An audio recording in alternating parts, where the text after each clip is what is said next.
University Press Audiobooks presents Is Democracy Possible Here? Principles for a New Political Debate. Written by Ronald Dworkin. Narrated by Michael Kramer.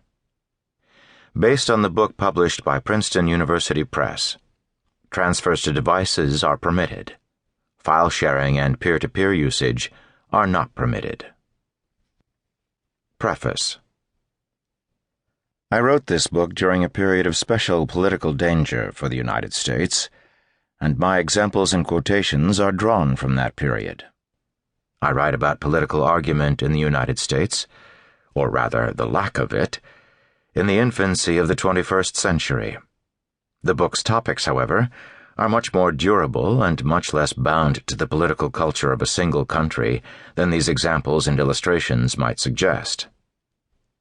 Every economically advanced and culturally plural political society, including new democracies and seriously aspiring democracies, must find ways to choose among rival convictions about the nature and force of human rights, the role of religion in politics, the distribution of the community's economic wealth, and the character and forms of the politics through which those decisions are made.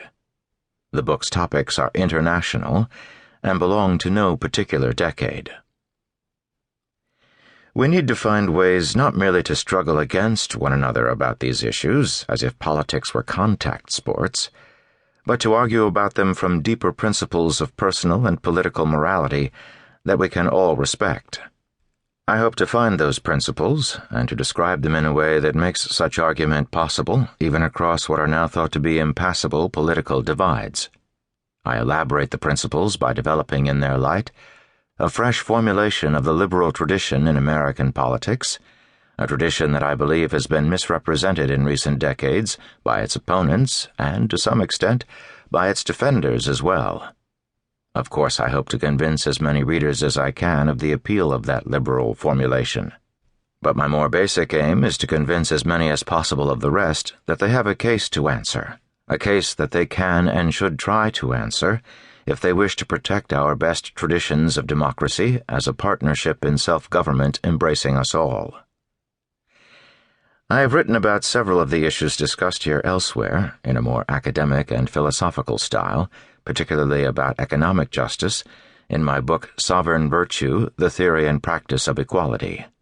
I have tried here to make my views on those issues, about the insurance approach to distributive justice, for example, more accessible to a general audience and more suitable for a role in general political argument.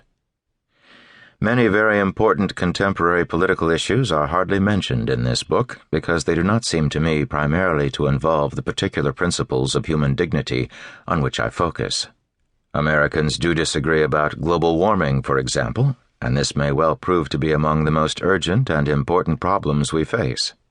But the central issues in that debate are instrumental questions, not questions of justice or fairness, because the dangers we face are shared by all. I concentrate rather on issues on which people's apparent self-interest and personal commitments appear antagonistic, and the question arises whether they share even deeper interests and commitments that can shape an argument, not just fuel a war. March 2006.